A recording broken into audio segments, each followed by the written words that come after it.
Plastic मुक्त उत्तराखंड वासियों का सपना रह जाएगा या यह अभियान सफल होगा? आने वाले दिनों में इसका भी स्पष्टीकरण मिल जाएगा। फिलहाल बात प्रसन्नता की है। प्लास्टिक मुक्त उत्तराखंड अभियान पर धामी सरकार जोर दे रही है। पर्यटन व धार्मिक स्थलों के लिए रणनीति भी बनाई गई है। नमस्कार, आप देख रहे हैं उत्तराखंड टाइम और मैं हूं आपके साथ अनुरागनी चौहान। उत्तराखंड को प्लास्टिक मुक्त बनाने के मकसद से समय समय पर अभियान चलाए जाते हैं, लेकिन ये अभियान महज खाना पूर्ति ही साबित होते हैं। यही वजह है कि उत्तराखंड में प्लास्टिक कचरे पर प्रतिबंध मामले पर नैनीताल हाईकोर्ट नाराजगी जता चुका है। ऐसे में आज सरकार ने उत्तराखंड को प्लास्टिक मुक्त बनाने को लेकर बेहतर कार्य योजना के साथ अभियान चलाने का निर्णय लिया है, जिसमें जनता को जागरूक करने के साथ ही जन सहभागिता की दिशा में भी प्रयास किए जाएंगे। ऐसे में सीएम धामी ने कई सारे बिंदुओं पर निर्देश भी जारी किए हैं।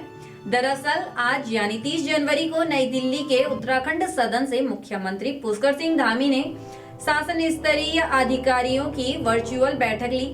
बैठक में सीएम धामी ने प्लास्टिक मुक्त उत्तराखंड, स्वच्छता और फिटनेस इंडिया मूवमेंट के लिए बेहतर कार्य योजना तैयार के निर्देश दिए। इस दौरान सीएम धामी ने कहा कि प्लास्टिक मुक्त उत्तराखंड अभियान को और ज्यादा व्यापक स्तर पर चलाया जाए।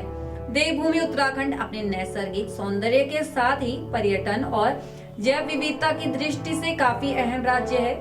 ऐसे में पर्यावरण और जैव विविधता के संरक्षण के सभी को मिलाकर प्रयास करने की जरूरत है और इस अभियान को सफल बनाने में स्कूल, कॉलेजों, गैर सरकारी संस्थानों और व्यापारिक संगठनों को भी जोड़ा जाए, क्योंकि किसी भी अभियान की सफलता के लिए जन भागीदारी ज्यादा महत्वपूर्ण है।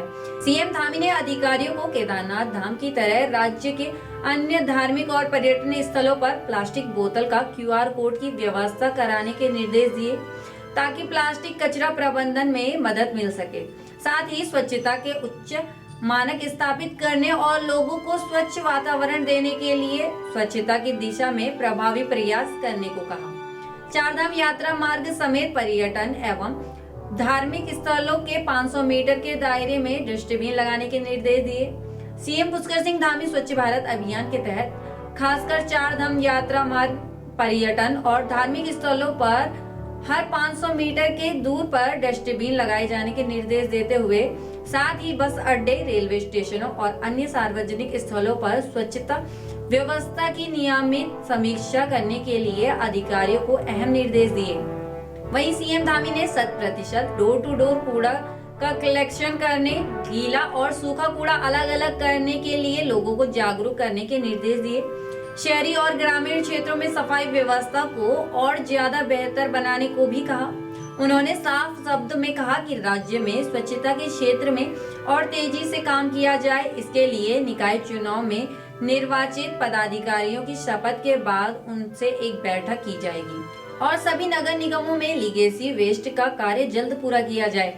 अधिकारियों को निर्देश दिए कि उत्तराखंड से गंगा नदी में स्वच्छ जल जाए। इसके लिए गंगा की सहायक नदियों में भी स्वच्छता का विशेष ध्यान दिया जाए।